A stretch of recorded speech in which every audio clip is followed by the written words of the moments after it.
Ayyee daawwattoota keenya akkam jirtu daawwataa kan jirtanii televezyiinii faanaati. Televezyiinii faanarraa immoo qophii aartiitii isaatii kana simbira gaatii kan jiru. Egaa qophii aartii keenya har'aatiin immoo keessummaa weellisaa ajaa'ibaa kan uummata biratti yeroo muraasa keessatti waan addaa hojjetee daawwattoota hedduu horate qabannee yaadneetii kan jirru. Egaa nu daawwadhaa isiniin jennaa keessummaa keenya wal barraa keessummaa keenya baga nagaan dhufu. Baga nagaan nu idan isin. Mee daawwattoota keenya waliin wal bari. Keewol Naggasaa jedhama. Keewol Naggasaa egaa ji'a tokko dura sirba gadhiiftee turte. Sirbi ati hojjette suni nama hedduu boosisee jechaa jiru. Nama hedduun ittiin boo'eere maaliif uummata boosistaa siin jedhu? Nakkikaa ani kaboo kanarraa qoban qabaanne dura. Hojichi itti yaadiin hojjedhee itti dhiphadheen hojjedhee hojichi garuu akka jaalatamu amaniin ture. Ani makka kan hunda ta'e hanga boochaatti kan goo kanan qoban qabaanne malee bakka waan bareeda inuma jaalatama jee garuu itti amaniitu man hojjedhe gaafa dalagu. Jamareen maali? Jamareedha keessattuu gidduu kana sooshaal miidiyaa irra baay'ee deemaa kan jiru. Keessattuu sooshaal miidiyaa irratti baay'ee fudhatama hedduu qabatee jira. Wanti ilaaltu jamareedhuma sirbii miidiyaa garaagaraa irratti illee affeeramu jamareedhuma gidduu kana. Mee jamareen maali? Bareedduu jechuudha? Miidiyaa biraatti irratti illee dubbadheen jira. Jamare jechuun miidhaginuma ibsuu fi durba bareedduu takka jechuudha.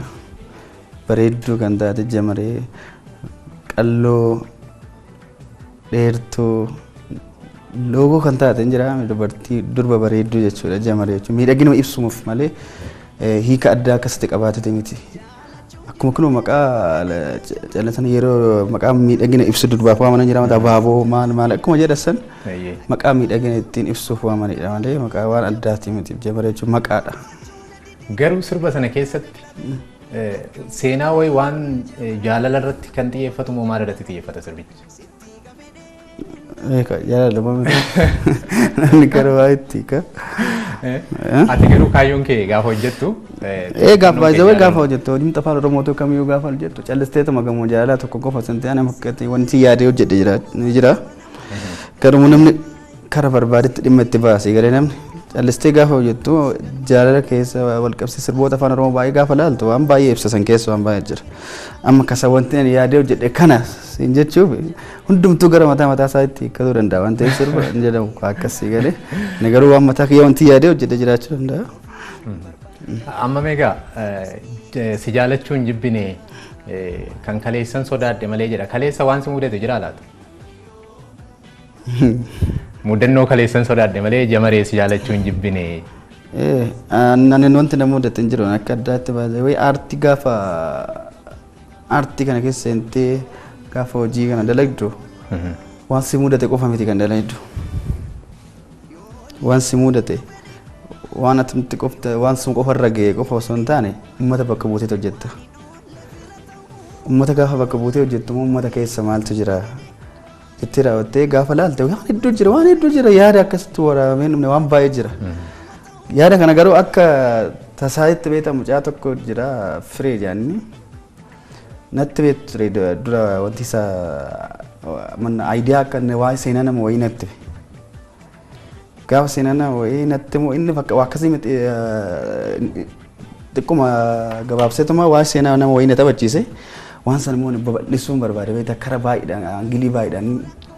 Yaada sanarraa kaatee aangilii mataa kee deemtee jechuudha. Yaada sana yaaditti toleetan yaada sanarraa ka'ee waan mataa kiyyaa akka mataa kiyyaatti waan inni itti dabalee bal'isuu barbaadee jira. Natti toleetan yaadni kun yaada bareeda kara barbaaddetti siiqtee kara barbaaddetti miidhagsitee hojjechuu dandeessudha seegalee. Akkasitti yaadeetiin waan kana fachu jedhee waa inni natti meeshaan alatti akkaataa inni natti meeshaan irraa xiqqoo wanti nani sirreessata wanti godhee jira seegalee. Sana booda itti regee yaadee wantichi baay'ee waan bareedadha beektaa walaloo isaas kumaa kan kootti dhiifadhee hojjedhee rigasii dhumni isaas waan bareedaa ta'e.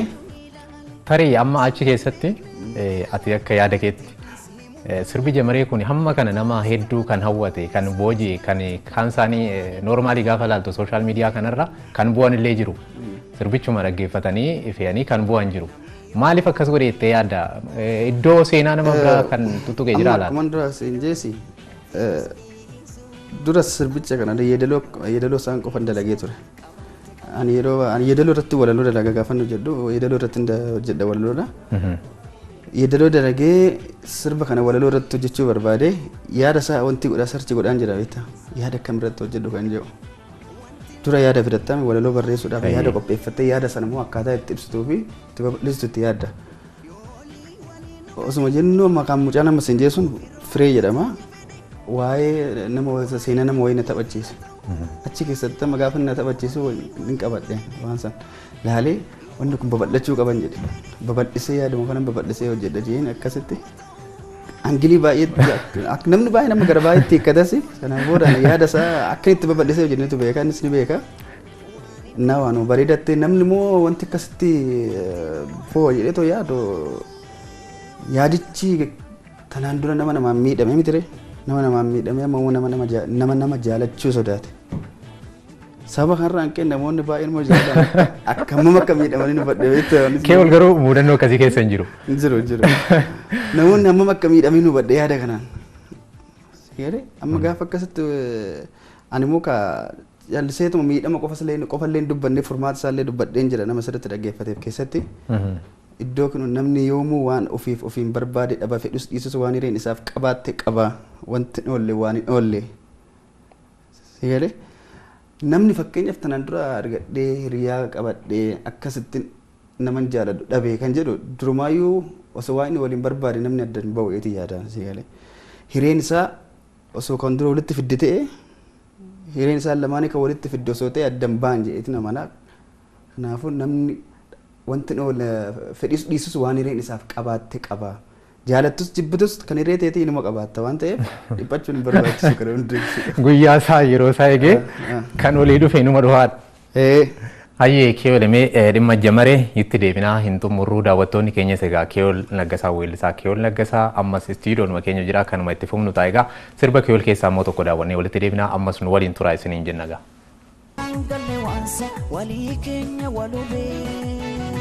Fagaanne galma geenye xinnaanne suuqa teenye maal waliif haasa'nu kara lammii koo wal marara.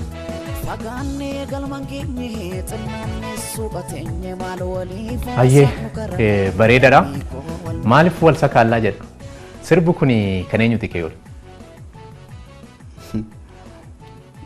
Keedris waan na gaafatteef qabda.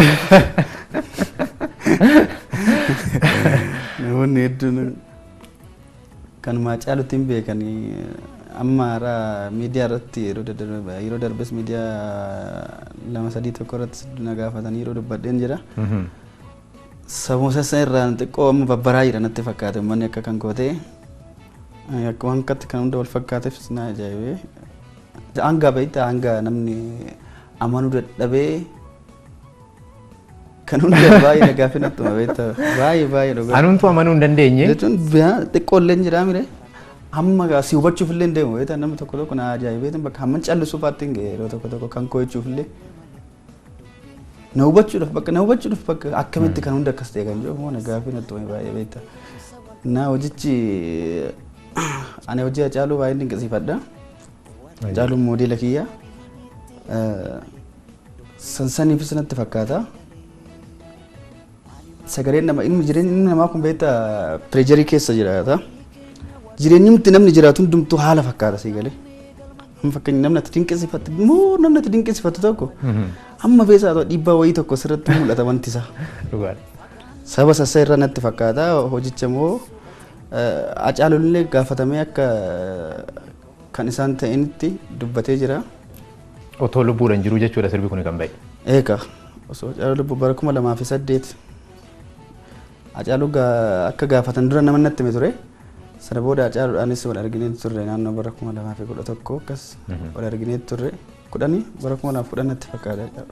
Wal arginee dhugaadhaan na gaafatanii jiru sirbi kun kan keeti miidiyaa Ameerikaa tokkotu intarvii na godhee sirbi kun kan kee miti moo kun namni kun kan kee jedhaa kun kan kee miti jedhaa dhugumee sirba kana danuu baasii yaa'ina gaafatanii ani abbaa isaas miree kun koo miti hin jedheen naan jedhe. Ati Haacaaluu wajjin firooma qabdu? Lakki firoomoo Oromummaa malee hin qabu. Jechuun sagaleen keessaan anillee sirba kana baay'ee anillee haal sadee hurra deebi'ee dhaggeeffadhe. Garuu adda baasuu dadhabeen gara dhumaa irratti adda baasee. Ni beekama garuu barre oduu sirriitti namoonni raafilii akkasumatti gubbaarra dhaggeeffatu malee keessa isaa asirratti nama gurratti qabdee dhaggeeffatte akkuma fe'u ta'e namni ta'a abbaa dhibbaan dhibbatti namni wal fakkaatu hin jiru akka sagalee. Namni garuu gubbumarra yeroo baay'ee Haacaaluu qofaa miti baay'ee namoota tokko gara nama lama akka sadii minaamaan ta'ullee argeen jira. Xiqquma sagaleen gara Haacaaluu gaafa dhiyaatu Haacaaluu jedhanii buggaasantu jira. Dhuguma amanti kun jaanii gurratti gadi qabanii dhaggeeffatanii adda baasuu ni danda'an ture beektaa. Inni beekama garuu otoo sirriitti dhaggeeffatanii gubbuma gubbaa dhagaanii ta'uu bakka xiqquma sagaleen namaa gaafa walitti dhiyaatu Taddalaa jedhamee kan mucaan tokko jira. Taddalaa jedhamee YouTube irra jira hanga ammaa maqaa. Mee amma daawwattoonni keenyas nu daawwachaati kan jirani. Namoonni hedduun keessattuu YouTube irratti fe'anii kan jiran sirba Haacaaluu jedhanii suuraa Haacaaluu kaanii akkasittidha kan deemaa ture. Ammaadha xiqqoo ishii kan kee olii kan jedhamaa jiru. Mee daawwattoota keenyaaf maaf wal sakaallanuu jedhimme? Maaf wal sakaallamaaf deemsa wal dhorkina rakkoon keenya cimaan kana waliif yaanne waliitti yaanne malee dubbiin keenya badii dhalee. Maaf wal sakaallamaaf deemsa wal dhorkina rakkoon keenya cimaan kana waliif yaanne waliitti yaanne malee dubbiin keenya badii dhalee. Maalinni dhugaansa maalinni naangalle waansa walii keenya walubee fagaannee galman geenye xinnaannee suuqa teenye maaloo walii faasaaqnu kara lammii koo wal marara fagaannee galman geenye xinnaannee suuqa teenye maaloo walii faasaaqnu kara lammii koo wal marara. Maaf wal sakaallamaaf deemsa wal dhorkina rakkoon keenya cimaan kana waliif yaanne waliitti yaanne malee dubbiin keenya badii dhalee. Maaf wal sakaallamaaf deemsa wal dhorkina rakkoon keenya cimaan kana waliif yaanne waliitti yaanne malee dubbiin keenya badii dhalee. Maalinni dhugaansa maalinni naangalle waansa walii keenya walubee fagaannee galma geenye xinnaannee suuqa teenye maaloo walii faasaaqnu kara lammii koo wal marara. Baay'ee wal fakkaata. Haa ta'u itti fufna. Mee sirba maaf wal sakaallan kun ergaa maalii dabarfachuu barbaaddedha yeroo kana sirbitu? Ergaan sirba kanaa ilma namaa guutuudhaaf beektaa ilmu namaa kana gaafa laaltu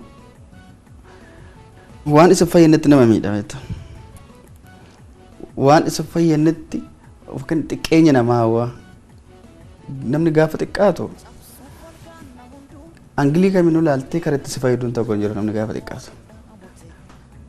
Xiqqeenya namaatti gammaduu xiqqeenya namaa gaafa namni sun xiqqaate isa wanti ol kaasu tokko hin jiru.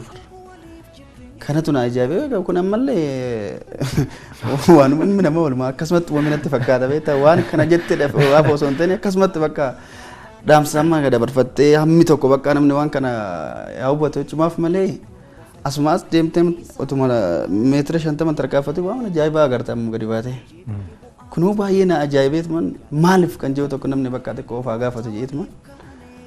Amma kaageen irraa eegamu baafadhe akkasitti. Abbaan namni dhaga'u haa dhaga'u namni gurra qabu haa dhaga'u ittiin haa jiraatu. Ani waan irraa eegamu bakka niin baafadhe. Bareeda. Mee gara jamareetti si deebisa. Jamareen akka ati yaaddee hojjettee fi milkaa'inni isaa maal fakkaata? Baay'een gammade dhugaa. Dhugaa rabbi baay'een gammade tokkoffaa uummata biratti beekamee hin jiru.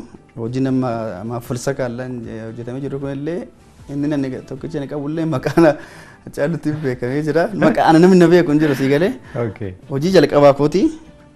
Lammaffaa yuutuubiin ani irratti gadhiise illee chaanaaliin irratti gadhiise chaanaalii beekamtii hin qabne chaanaalii bakka ooradii bakka sadarkaa dhaabbachuu hundumatti ga'echuu ni dandeessa. Viidiyoonni haaraa irratti gadhiifamuu dhabanii sabskraayibiin isaa chaanaalii dhaabbate bakka sirboonti haaraan irratti gadhiifamaa ture. Yeroo jamaree gadhiisu jechuudha? Sirbina jamaree irratti gadhiise chaanaalichi. Sirboonni haaraa irratti gadhiifamaa jiru sabskraayibiin isaa bakka ooradii hamma bakka muluma dabaluu amma dhaabbatutti sadarkaa ga'eedha sabskraayibichi isaa.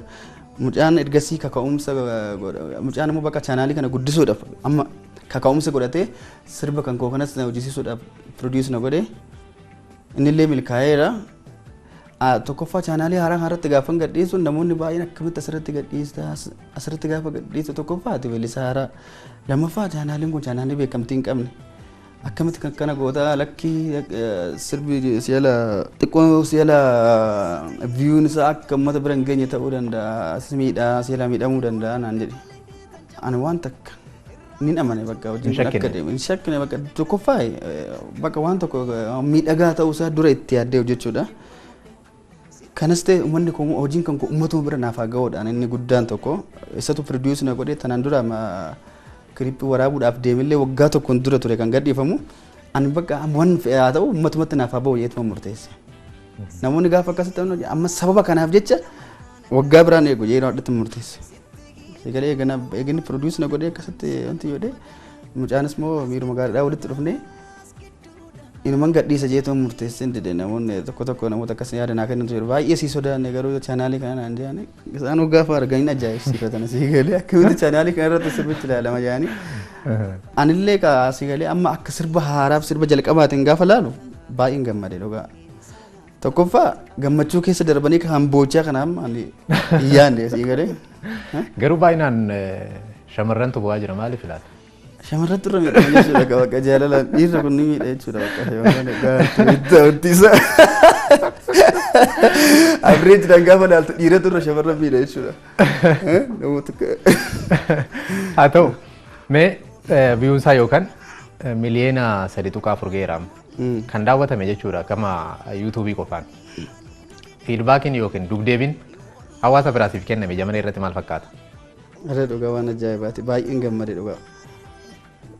Waan addaati fiidbaak bilbilaan meeseejiidhaan koomentii irrattis wanti isaan godhan namoonni koomentii gaafa godhan wanti dubbisee waan ajaa'iba bakka hamilee natti tore akkam bakka kana booda cimee hojjedhu waan na godhuudha sii galee ammallee hojii haarallee eegaleen jira kun immoo hamileen isaan naaf kennan bakka waan kana jajjabeessaadha gara fuulduraatti illee karaa garagaraati meeseejii normaalii naa barreessu bilbila daariiktii naa bilbilu karaa Facebook social media tin YouTube irratti koomentii maal hunduma gaafa laalu baay'ee waan ajaa'ibaa fi waan baay'ee na gammachiisedha.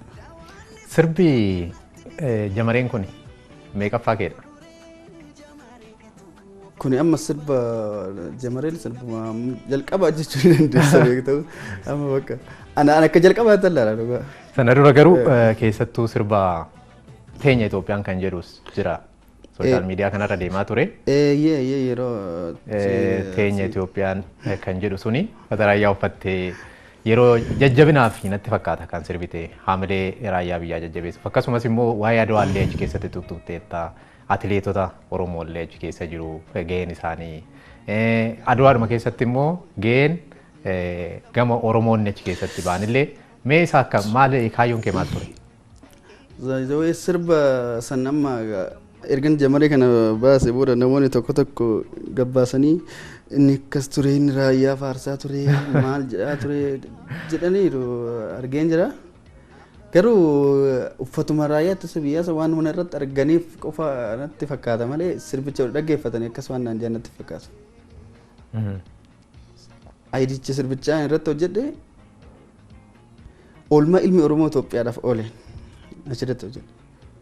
Waan kan itti gammadeetu mana hojjedheen yookaan immoo waa'ee paartii tokkootiif ta'uuf maal ta'uu miti kun amma uffata raayyaa ittisa biyyaan kaawwadhee qofa yookaan immoo mootummaa biyya bulchaa jiru qofa waa'ee dhimma paartii keessa galee akka waan hojjedhee tokkotti namoota haasa'aatu jira galee haasa'anii hojiin hojjetamee kana fa'aa xiqqeessuudhaaf bakka kanan dhaggeeffatanii hanga jaamana namoonni immoo waan isaa ulfaatu namoonnis Oromoonis yaa ulfaatu warra akkasitti haasa'an caalaa warra na hubatan turre caalee hojiin kiyya duwwaatti sin deebine baay'ee amma bakka kan darbe fakkan jiraama ture yaadu bakka nageetiif itti fudhatanii gara paartii qaama paartii keessa galee waa'ee mootummaa waa'ee raayyaa ittisa biyyaa sirbe warruma jaassan iyyuu kan darbe bakka amma jedhaniitu uummanni kana dhaga'uu dide bakka baay'ee itti gammade uummata gootti dhugaa rabbi. Normaalii waa'ee adawaa sirbuuni paartii deeggaruu miti. Deeggaruu miti sirbicha kiyya moo osoo dhaggeeffatanii waan tokko waan akkanaati walitti fidi tokko hin jiru waa'ee dhimma paartiitiinis. Oolmaa ilmi Oromoo Itoophiyaaf oole gama atileetitiin gama waraanatiin gama waraana gama loltuu gama ogbarruutiin ulmaa ilma Oromoo Itoophiyaa jecha yoo kanaaf oolee Itoophiyaan tun Oromoon akka ijaarte tan teenya ta'uu ibsuu barbaadeetiin achirratti. Garuu immoo Itoophiyaan teenya tana gaafa jettu uummanni keenya kun beektaa gaara tokkoon gaafa ilaalte dhugaa qabas. Itoophiyaa kanaan baay'ee miidhameera. Garuu immoo ani wanti na ajaa'ibu maayidha beektaa Oromoon Itoophiyaadhaaf ifaajuu hin dhiisne. Itoophiyaadhaaf ifaajuu hin dhiisne maaliif gahee Itoophiyaadhaaf keessaa qabu gahee isaaf malu maaliif dhabaa yaada ijoo irratti xiyyeeffadheetiin hojjedheen. Eegale gama fakkeenyaaf amma Looreet Roobaa Qawweessaa Tsaggaayee Gabramadiin gaafa laaltu inni akka Itoophiyaa wanti inni barreessaa ture akka Itoophiyaatti barreessa achi keessatti immoo Oromummaa isaatis olaantummaa ciminaa fi injiramatti waan Oromummaan qabu waa'ee sirna gadaatis ta'e waan hundumaa akka sabni Itoophiyaa guutuun barutti illee wantoota inni walaloo inni barreessee jira. Kanaafuu namni kun akka Itoophiyaatti jaalatama yeroo sanatti. Kanaafuu namni ogbarruu keessatti Itoophiyaan hin qabdi jedhamee yaadamu keessaa isa tokko. Akka Itoophiyaatti. Atileetota gaafa laalte alaabaa Itoophiyaatti ol kaasan gaafa deeman. Kanas ilaalee isaan achitti fiigichaan gaafa dafqaniitu alaabaa Itoophiyaa ol kaasanii Itoophiyaadhaaf fiigan. Kanaafuu Itoophiyaa keessaa gahee qabna. Gahee kana keessatti immoo injiraamitti walqixxummaan jiraate tokko dhiibamuu fi tokko maali osoo ta'e fakkeenyaaf Itoophiyaa kana keessa sabni Oromoo otoo saba guddaa ta'ee jiru kara baay'eedhaan saba biraatiin miidhamee hanga duubatti deebifamutti yaaliin irratti gaggeeffamaa ture sii galee. Keessattuu amma yoo kaaste dhugaa dubbachuu fi waa'een Adwaa hirmaannaa gootonni Oromoo Adwaa keessatti qabanii amma kanan beekamu ture dhiyoo keessaa amma Hacaaluunis kan akka Caalaa Bultumees Saaliyaas haa ta'anii waa'ee Adwaa gahee Oromoon achi keessatti qaban sirbaati kan turan. Xiqqoo ishii sana booda malee sana dura Oromoon akka gahee hirmaachi keessatti iyyuu hin qabneetti kan ilaalamaa ture. Kanaaf kun jajjabeeffamuu qabaadha kan jedhamu. Ani kaamma yaada kan akkasitti natti mul'ate yaadni kun waan bareedaa waan akkasitti hojjechuu qabu Oromoon Itoophiyaa jechuun yookaan maquu waan jibbeef malee Itoophiyaadhaaf kan qixa isaa ifaajeen jiru. Kanaafuu gahee qaba Itoophiyaa keessa gahee isaa dhabuu hin qabu yaada jirratti xiyyeeffadheetiin dalagee waan kana. Walaloo isaa ammallee deeggarsa buutee ati dhaggeeffate ta'a namoonni garuu otoo dhaggeeffatanii sirriitti waan baay'ee hubatu jeetee yaada. Mee ammumallee haa dhaga'anii daawwattoonni keenya walaloon ishii xiqqoo isheen jedhime. Gatii hamma hin qabne Itoophiyaarraa eenyu gammachiisuuf cillaanfanna irraa. Gatii hamma hin qabne Itoophiyaarraa.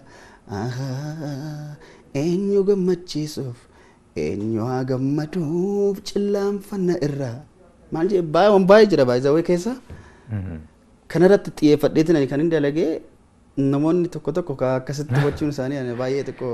Namni dhaggeeffatee garuma barbaade hubachuu danda'a. Ati garuu kaayyoon kee kana itti lafa keesseetti. Inni amma fagoon deemini adawaa kana eenyutu Oromoon gahee keessaa qaba jeetoo yaade. Eenyutu adawaan kun kan Oromooti jeetoo yaade. Adawaan bakka sabni kinoo irratti xiyyeeffatee keenya jeetoo ho'ifate hin jiraame. Anuma isaanii qofa akka ta'etti gaafa maqaa adawaa kaastu siin jaadhaan Oromoo.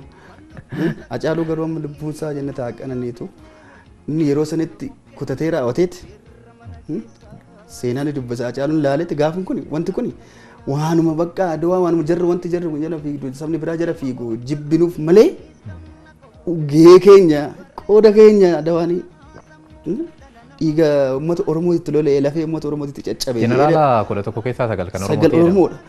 Jeeraate akkamitti adawaan kan keenyaa mate kun dirqama irratti hojjetamuu qaba jedhee kee Hacaaluun.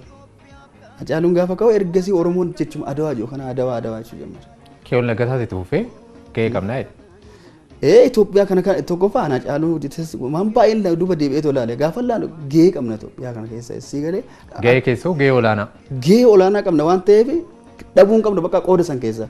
Yookaan waan tokko itti ifaajuu dhiisudha malee itti ifaajii taanaan gahee san keessaa dhabuun qabdu. Aloof godhuun qabdu baasaayin ala yeetii yaada isaan irratti xiyyeeffadheetiin hojjedhee. Dhugaadha uummanni Oromoo baay'inarraanis kan ka'e Itoophiyaa keessaa iddoon inni hin jirre akkuma ati sirba kee keessatti hojjettee gama atileetiin haa ta'u gama ogbarruun haa ta'u gama raayyaan haa ta'u amma yoo ilaalte harki caalu uummatuma Oromoodhaa baay'inaan jeneraalonni yeroo nama adawaa sana turaniyyuu gootonni hedduun yeroo xaaliyaanii sana illee isaanuma haa ta'u itti fufnaa. Lammi dararamaa kan koo dhaga'u namni harroo jedhee dhaammatee kuffisa namni nuti waliif hirkoo kan waliin dhaadannu yoona yeroo namaa waliif birmannu. Arrooyi kan jedhu sirbitaniirtu baay'attanii. Arrooyin kun egaa keessattuu dhimma waqtaa wajjin wal qabata. Bubbuleera uummanni Booranaa kun hongeen edda miidhamuu jalqabee. Waa'ee isaadha natti fakkaata kan sirbitan. Sirriidha. Mee akkamii isa nuuf ibsi? Waa'ee Booranaa kana waan baay'ee nama gaddisiisudha. Garuu ammamuu xiqqoo waan nama gammachiisu kaka'umsi uummanni keenya warra Booranaa kana cinaa dhaabbachuudhaaf argisiisaa jiru. Xiqqoo bakka akka ofitti deebitee gaafa of laaltu bakka ni gammadda beektaa bakka nama ta'uuttu si gammachiisa amma haalli amma jiru bakka nama ta'uu kootti baay'een gammadee bakka haala amma jiru kana gaafa laalu waa'ee Booranni akka itti gargaaramaa jiru kana gaafa laalu baay'een gammade rakkoo inni keessa jiru si gaddisiisu birmannaan uummanni keenya godhaa fi hirmoo baay'ee hamileessitti godhee baay'ee si gammachiisa. Kanarraa gaafa dura hojjennu nu mucayyoon Booranaa takkas mucayyoon Booranaa inni bira jirti immoo jedhaniini Isqiyaas Mazammir Jiboo nama 4 ta'anii dalagne yeedaloo naaf Isqiyaas to dalage walaloo Girmaa Tashoomat dalage wanta kana gaafa dalagnu dirqama kaasii galee kun dirqama Oromummaa qofa osoo hin ta'in dirqama namummaati kun akkasitti waan kana hojjechuudhaaf yaalle waan guddaa goonee miti kana jechuun oo xiqqaate bakka namni rakkoo uummanni Booranaa keessa jiru kana dhagee rifachuu fi danda'a yaada jedhurraa kaanee hojjenne wanti jirus baay'ee bareedaadha amma haalli jiru irraa nafee rabbis moo kan inni guddaan rabbi malee amma gargaarsi namaa kun hamma dhumaatitti nama wajjin deemuu hin danda'u kana waaqumti bakka geeyaa jedhu dhugaa rabbii baay'ee nama gaddisiisa. Yeroo sirba sana hojjettan sin 4-5 taataniitu hojjettanii gargaarsi akka qaqqabuu fi yaaddaniidhuma kan hojjettan. Eeka sagaleedhaan mire wayi sirbi keenya kun gurguramee fi uummata baraaruu hin danda'u yookaan viiyuun yuutuub irraa achirraa dhufu sun uummata kana baraaruu hin danda'u.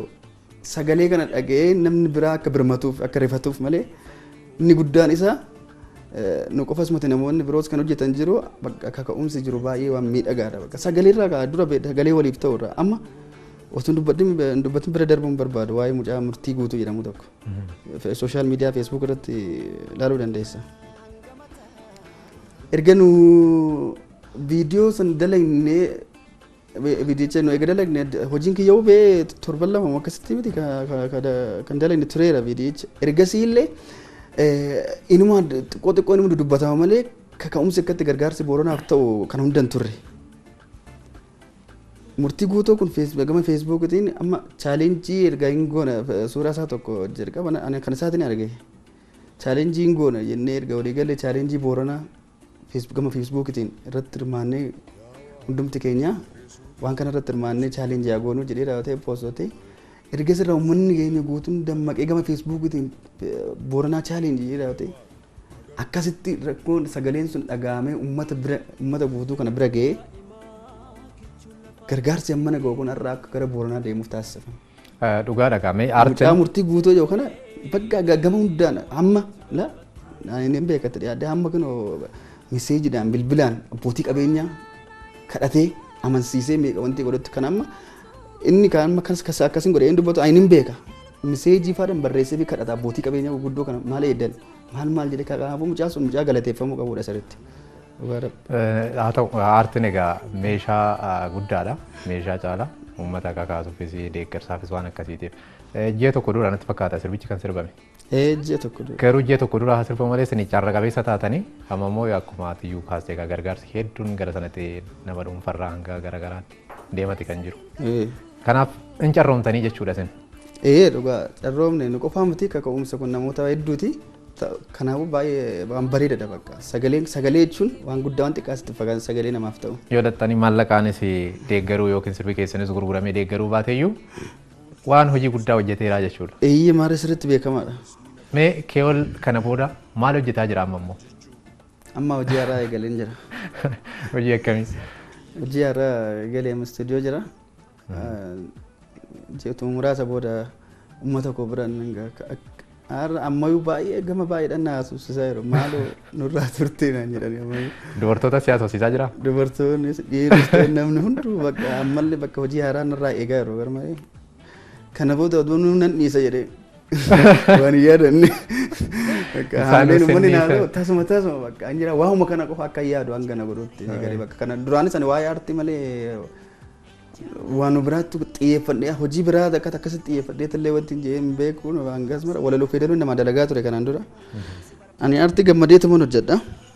Jamareedhaa ka'ee sirboota afur hojjette kana keessatti. Mudannoon wanti si mudate jira? Mudannoo addaa kana jedhee hin jiru. Garuu mudannoo nama wayii tokko gama feesbuukitiin. Na wallolutti hanga'ee tokko darbee feesbuukiin maqaa kan kootiin baname dhumate gara nama hanga nama 50 ol kan ta'udha lakka yeroo dhiyoo tana amma maqaa kootiin kan baname tokko dura gara 10,000 fooloorii gara 10,000 wayii na dursa ture maqaa kan koon banate. Yeroo inni 10,000 ta'uun argeen yeroo inni 10,000 ta'uun argee sana booda namni kun maal gaafala inuma dabala fooloorii inuma dabala namni sisuma hordofa. Namni keewol laggasaadhaa illee laayik godhaa fooloo. Tokkoffaa xiqquma fooloorii si ol taananii. Kan keessa namni naga'u. Kan keessa naga'u sirriin isa san jedhee ta'ee hordofa. Kan biraas hin jira. Na bakka wanti kun bitaa nagalee achi keessan immoo wanti si labboru waan nama wanti fokkotaa maa dhabee ta'a miseejii ittiin nama barreessanii nama maqaa kootiin nama dubbisan. Hin beekamu hanga sadarkaa maallaqa argisuuttis ga'uu danda'u hin beekamu. Yookaan nama sarrafsuu danda'u maal isa ta'u waan fokkootaa waan ilaallanne haasa'uu danda'u miseejii sanis galee. Amma tokko maqaa kiyyaan nama banate Facebook isaa miseejii walii barreessa. Asuma daamatti wal agarre nama sana. Nama akkam nagaa jedhaa ta'e akkuma na beeku dhufee nagaa. Nan beektu boo naan jedhe lakkee yoo sin beeknu. Miseejii kan hunda walii barreessinee akkamitti sin beeku ta'uu nama akkamitti na. Bakka natti haare bakka na lulu bakka hanga na dabsee maal jechuu ga'utti abootas gabbaa'e kaayin jeenan. Inni keewollee barreessaa fi garuu nama biraadha. No waan baay'ee walii barreessan siigalee isaan waan baay'ee walii barreessanis hin beeku jechuun hin danda'amu waan isaa waliin barreessan sana erga si ilaalin jira. Adeeroo otarka tasgabbaa hin jeen mee misee akkaawuntiin tatitti waliin barreessitan kun kamidha jee gaafa na agarsiisu kanan biraati. Nama lama sadii namni akkasitti na mudate tokkotu bakka baay'ee garmalee haara keessa galee raatan na walaloo dhabda. Tuffii dhawuma hedha sin beeku jechuun kan hundi akkasitti waliin haasofnee naan jedhe. Garuu booda robachiis ta'e. Gaafa na agarsiisu kan nama biraati kan koosirriin kanaan jedhe. Dhiifama naan jedhee bakka argasii akka inni dura miira inni itti na agarsiise na walloluu keessantu bakka wantidha. Baay'ee na ajaa'ibe miira itti na bakka hanga kinu na qabachuu bakka ati deemes maalidha jee bakka na arrabsee duraanuu maalidha maal jedhee. Ati garuu obsiisee moo biraa deemte? Obseetuma itti agarsiisee bakka dhiifama na gaafate ergasii deebi'eetu. Baree jechuudha abbaasaa akkas hin taane nama biraa akka ta'e. Na akkasitti namoonni maqaa namaatiin akkasitti daldalan kun osoo dhaabanii baay'ee bareeda namoonnis immoo gaafa hordofan waan kana adda baasanii bakka biraattis dubbadheen jira waan kana kan koo qofa iyyuu osoo hin ta'in kan nama hedduuti kan artistoota dhigguma nama beekamtii qabu artistoota qofa osoo hin ta'in nama beekamtii qabu maqaa isaatiin akkaawuntii baay'ee banama gaafa nama hordofan namni kun nama sirrii san ta'uu adda baasuun ni danda'ama karaa baay'eedhaan. Jechuun asirratti gaama yoo tarii ergaa namni suni gadhiisuun yookaan poostii godhuun yoo adda baasan malee suura kee fayyadama ta'a namni sun. Suuraa kee fayyadama. Akkamitti adda baasuun danda'ama? Ammaan keewol naggasaatiin jira moo akkamitti jira akkaawuntiin kee? Keewol naggasaatiin jira. Keewol naggasaatiin jira. Amma fe'ellee dhugaa ta'e fakkeenyaaf adda baasuu illee jira miti hanga koomentii fokkotaa waan fokkotaa hojjeeffaa poosti godha koomentii fokkotaa jalatti barreessu namni kun isa ta'uu dhiisuu danda'a illee jedhanii koomentii barreessuun dhiisanii beekta. Gara adda baafachuutti sirriitti hubachuu ture deemanii barbaachisaadha. Mee siingiliidha moo albeemii eeganii ji'a tokko moo ji'a lama eeganii daawwattoon hojii amma hojjetaa jirtuun? Lakki ji'a aksalii miti daangaa itti godhuun barbaadu. Ji'a muraasa booda garuu ji'a muraasa booda dhufa ji'a mana 2-3 jechuun barbaadu. Kanaaf si eeganii garuu gaa hin boochisinii ulfaadha. Ayyee Keewul Naggasaa istiidiyoo keenyaas muummichaatti argamu magaalaa Finfinneetti argamtee turtiin waliin taasistee fi guddaa galatoomi siin jenna. Kabajamtoota daawwattoota keenya turtiin weellisaa Keewul Naggasaa waliin egaa taasisne kana fakkaataa waan nu daawwattaniif galatoomaa ulfaadhaa siin jenna fayyaa ta'a.